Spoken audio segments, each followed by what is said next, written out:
following are the functions of SMC. So SMC is mean the school management committee. School management committee का काम क्या है? Monitoring the working of school, preparing and recommending school development plans, monitoring and utilization of the grants.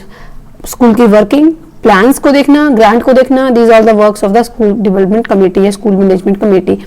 Duties of a teacher, regulatory maintain करना, conduct करना and जो हमारा curriculum है उसको कंप्लीट करना, लर्निंग एबिलिटीज को, हर चाइल्ड की लर्निंग एबिलिटीज को असेस करना. This all are the functions of the teacher. Question number 33, if a teacher is not professionally qualified after how many years of RT implementation he will have to possess the required qualification. देखिए जो सरकार है वो 5, जो government है basically 5 साल देती है कि 5 साल के अंदर, एनसीईआरटी का भी है कि 5 साल के अंदर जो अगर टीचर नहीं प्रोफेशनली एफिशिएंट है तो उसको 5 साल के अंदर अपनी रिक्वायर्ड क्वालिफिकेशन उसको कंप्लीट करना है. Which statement is correct? That no teacher will engage in private tuitions नहीं लेनी है, कॉर्पोरेट पनिशमेंट नहीं देनी है बच्चे को, जेंडर या सोशल डिस्क्रिमिनेशन बच्चे क्लास में नहीं करनी है. So these are the correct statement. If a primary school has a total enrolment of 98 students then how many teachers are to be provided by the government in that school. देखिए government का rule है कि कितने बच्चों के ऊपर कितने teacher की रिक्वायरमेंट है. तो यहाँ पे देखिए 98 है, तो हमारे पास कितने टीचर चाहिए इस टाइम? हमें 4 टीचर्स चाहिए बेसिकली, क्योंकि अगर हमें क्लास में अगर हम 30 स्टूडेंट्स को हम रखते हैं तो हमें यहाँ पे अगर हम तो हमें वहां पे 4 टीचर्स चाहिए. For class 7th there has to be 1 teacher for every. देखिए क्लास 7th की बात करेंगे बिकॉज जो रूल है, जो पॉलिसी के अकॉर्डिंग क्या है, 1 to 5th क्लास तक के बच्चों के लिए डिफरेंट रेशियो है, 6 to 12th क्लास के बच्चों के लिए डिफरेंट रेशियो है, 6 to 10th बच्चों के लिए डिफरेंट रेशियो है. तो देखिए यहाँ पे 7th क्लास के बच्चों के लिए तो 35 जो हमारे पास स्टूडेंट्स हैं उनके पास 35 स्टूडेंट्स के ऊपर एक टीचर की जरूरत है वहाँ पे. Number of working days in an academic years for the class 3. Class 3 की बात करते हैं तो उनके एकेडमिक ईयर्स में कितने वर्किंग डेज होते हैं? These are 200. Okay, question number 38. The numbers of instructional hours in an academic year for class 8th are. Instructional hours आपको देखने हैं तो इंस्ट्रक्शनल आवर शुड बी 1000, मतलब 1000 आवर्स होने चाहिए. हम क्लास 8 की बात कर रहे हैं. Minimum number of working hours per week for a teacher. तो minimum number of working hours per week of teacher, minimum कितना एक टीचर को देना जरूरी है? तो that is 45 hours. As per age appropriate education a child of age 10 years who has never been to school is eligible to admission to which class. So देखिए अगर उसकी एज है 10 years तो वो कौन सी एज के लिए, मतलब कौन सी क्लास के लिए एलिजिबल है? तो वो क्लास 5 के लिए बच्चा एलिजिबल है. Which one of the following type of evaluation assess the learning progress to provide continuous feedback to both teacher and student during instructions? तो देखिए यहाँ पे हमारे पास कौन सी जो हमारी evaluation technique है that provide continuous feedback to both teacher as well as to the student. So this is a formative, जो हम FAs बच्चों के होते हैं formative evaluation, तो वो that provide a continuous feedback. Identify the category of evaluation that assess the learning progress to provide continuous feedback to the student during instructions. तो इसकी अगर हम बात करते हैं तो ये कौन सी है? हमारे पास वही सेम चीज हमारी formative assessment. Question number 43. So arrange the following teaching process in the order. Relate the present knowledge with the previous one. Evaluation, reteaching, formulation, instruction objective, presentation of the instructional material. देखिए तो इसको अगर हम order में arrange करें तो हमारे पास क्या होगा? सबसे पहले तो हमें प्रेजेंटेशन, पहले तो हमें देखना है फॉर्मुलेशन करनी है इंस्ट्रक्शनल ऑब्जेक्टिव्स की. तो हमारा फर्स्ट स्टेप तो आ जाएगा, हमने इंस्ट्रक्शनल ऑब्जेक्टिव बनाने हैं. सेकंड पे हमें क्या देखना है? यहाँ पे हमें रिलेट करना है उसको प्रीवियस नॉलेज को अब की नॉलेज के साथ. ठीक है, नेक्स्ट हमारे पास आ जाता है हम क्या करेंगे? वहाँ पे इंस्ट्रक्शनल मटीरियल को प्रेजेंट करेंगे. एंड देन हमें क्या करना है? वहाँ पे इंस्ट्रक्शनल मटेरियल हम अगर प्रेजेंट करते हैं वहाँ पे तो हमारे पास उसके बाद हम क्या करेंगे? इसकी इवैल्यूएशन के बाद देखेंगे तो अगर उसमें डाउट है तो उसको करेंगे रीटीचिंग. तो हमारे पास करेक्ट ऑप्शन आ जाएगा दिस वन. क्वेश्चन नंबर है 44. Which of the following is not a characteristics of good achievement test?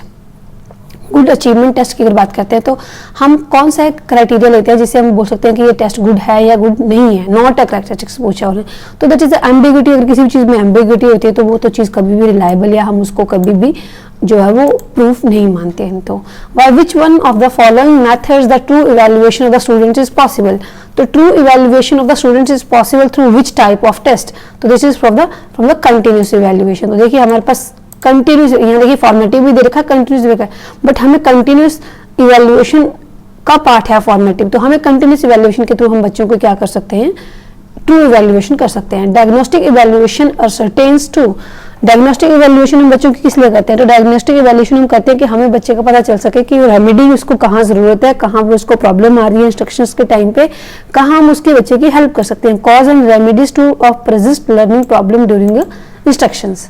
Question number 47. Which one of the following statement is correct in the context of multiple choice questions? So multiple choice questions की बात करते हैं हमारे पास, तो हमारे पास यहाँ पे statement is correct. Basically कौन से टाइप की जो है, अगर हम मल्टीपल चॉइस क्वेश्चन की बात करें तो कौन से यहाँ पे जो स्टेटमेंट्स हैं वो उनके अकॉर्डिंग जा रही हैं। तो 47 क्वेश्चन की बात करते हैं, so they are more objective than the true false questions. Next question है 48, which what are the characteristics of continuous and compressive evaluation? तो कंटिन्यूस और कंप्रेसिव इवैल्यूएशन की बात करते हैं, तो इनमें से उसने पूछा कि उनका कैरेक्टरिस्टिक्स कौन सा है। सो क्या उनका कैरेक्टरिस्टिक्स है यहाँ पे, increase the workload of a student by taking, no. It replace marks with grades, yes. And then it evaluate every aspect of the student, yes. It help to reducing the examination phobia, yes. तो हमारे पास option क्या आ गया, option number 2 is the correct answer. Okay, that the main objective of student evaluation of teachers are, तो अभी बात करें कि अगर हम बच्चे की इवैल्यूएशन कर रहे हैं तो हमारा मेन ऑब्जेक्टिव क्या है उसमें बच्चे की इवैल्यूएशन करने का। देखिए, to gather information about the student weaknesses, to make teacher take teaching seriously, to help teachers adopt innovative method of teaching, to identify areas of further improvement। देखिए वहां पे क्वेश्चन देखिए, main objective of student evaluation of teachers, मतलब कि हम बच्चों से feedback ले रहे हैं कि टीचर्स का क्या जो फीडबैक है वो क्या है। तो उसकी अगर बात करते हैं तो हमारा क्या है कि हमें यहाँ पे to make teacher take teaching seriously, teachers to adopt new innovative methods, to identify areas of further improvement in her teaching traits. Match the items in the first set with that of the second set in with respect to the evaluation system. Okay, so formative evaluation, summative evaluation, continuous compressive evaluation, norms and criterion referred test. तो यहाँ पे हमें इसके साथ इनको match करना है, ए के 1 के साथ जा रहा है या बी के साथ जा रहा है या कैसे जा रहा है वो। देखिए क्वेश्चन नंबर 50 पे अगर हम बात करते हैं तो हमारे पास क्या है, फॉर्मेटिव इवैल्यूएशन। तो evaluation cognitive and cognitive aspect of test and their interpretation based on the group and certain yardstick, grading the final learning outcomes, quizzes and discussion. बात करते हैं अगर हम फॉर्मेटिव में हम क्या करते हैं, क्विजेज लेते हैं एंड डिस्कशन। सो ए के साथ जा रहा है 4। ओके, नेक्स्ट हम चलते हैं तो हमारे पास समेटिव इवैल्यूएशन है। समेटिव इवैल्यूएशन है तो समेटिव इवैल्यूएशन में हम देखें तो हमारे पास क्या होता है, समेटिव जैसे हम बच्चों के जो फाइनल टर्म्स होते हैं ऐसे होते हैं, तो ऐसे में हम क्या करते हैं, ग्रेडिंग करते हैं फाइनल लर्निंग आउटकम की। तो बी के साथ जाएगा 3rd। देखिए यहाँ पे ऑप्शन देखें हमारे पास, तो ए के साथ 4 है, बी के साथ 3rd है, तो हमारा फर्स्ट ऑप्शन करेक्ट। देखिए मुझे अगर बाकी 1-2 ऑप्शन पे पता है तो हमें वहां से फिर वैसे देखना कि हम उसमें कौन से हमें ऑप्शन निगलेक्ट करने आने चाहिए। Continuous and comprehensive evaluation, norms and criterion reference test. तो अब यहाँ से देख लेते हैं इसका कंटिन्यूस एंड कंप्रेसिव इवैल्यूएशन किस लिए है, evaluating cognitive and cognitive aspect with the regularity. चलिए नेक्स्ट हम चलते हैं क्वेश्चन नंबर 51 पे। Which one of the following is are not part of quality learning environment. तो क्वालिटी लर्निंग इन्वायरमेंट का पार्ट नहीं है, ये ध्यान रखना, पार्ट नहीं है। Include summative assessment, it take into consideration the belief, attitude, skill, knowledge of the learner, it help learner to become knowledgeable by learning ways that lead to understand, it allow learner learner, teachers and administration feel connected to the community as a whole. देखिए summative assessment को include नहीं करता है जो हमारे पास एक हम बात करते हैं क्वालिटी लर्निंग एनवायरनमेंट, क्योंकि लर्निंग एनवायरनमेंट की बात है कि बच्चे का जैसा बिलीफ है, एटीट्यूड है, स्किल्स है, उनको वो अपने तरीके से चीज़ों को लर्न करने के लिए, हम वहाँ पे असेसमेंट नहीं कर रहे हैं बच्चे की. तो the main purpose of conducting diagnostic test is for identifying.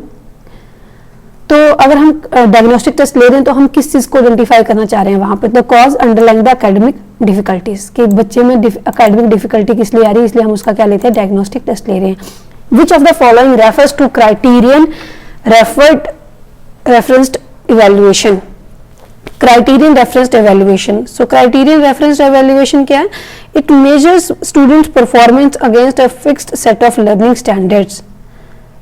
Yes, so criterion referenced है, हमने क्राइटेरियन पहले सेट कर रखे, क्राइटेरिया के रेफर के अकॉर्डिंग ही हम उसकी जो है वो टीचिंग लर्निंग प्रोसेस को या उसकी लर्निंग को इवैल्यूएट करेंगे. तो it measure the students performance against the fixed standard of learning.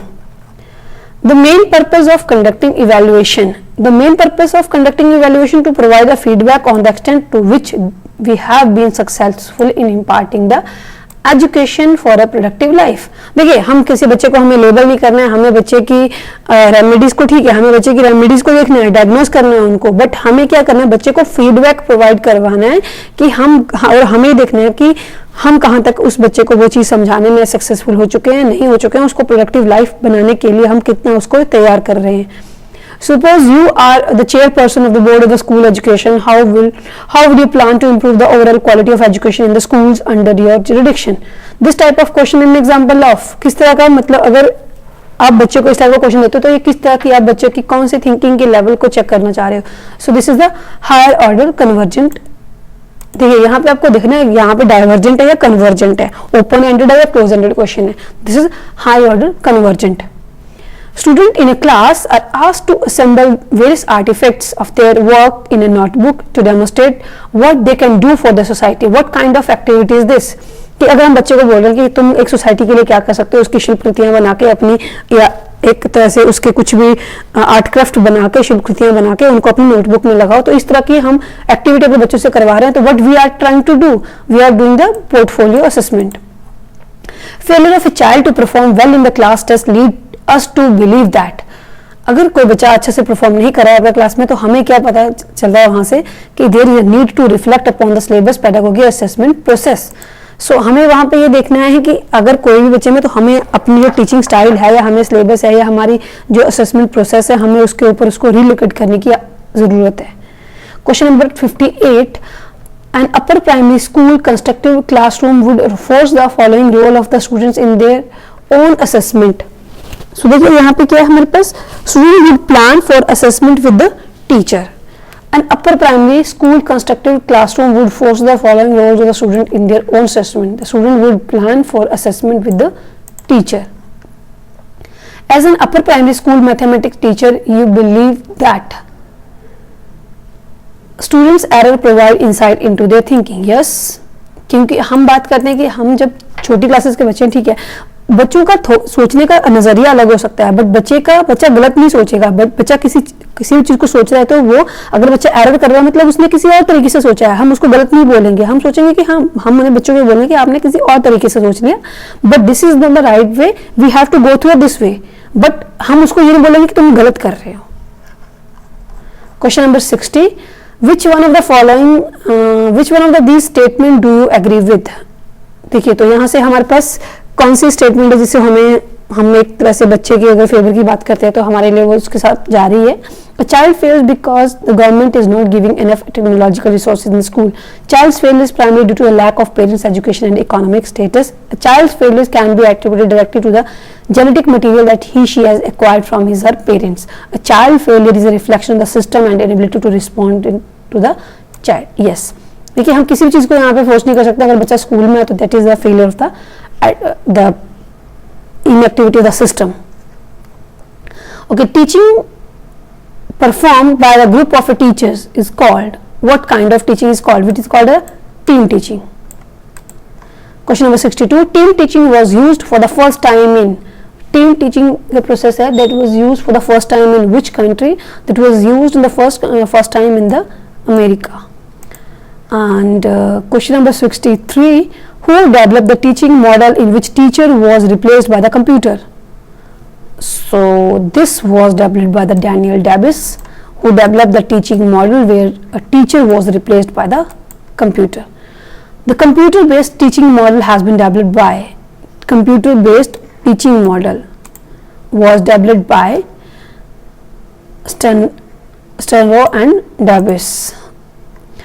Programmed learning was propounded by, programmed learning की बात करते हैं तो सबसे नाम पहले आता है वो है स्किनर्स का।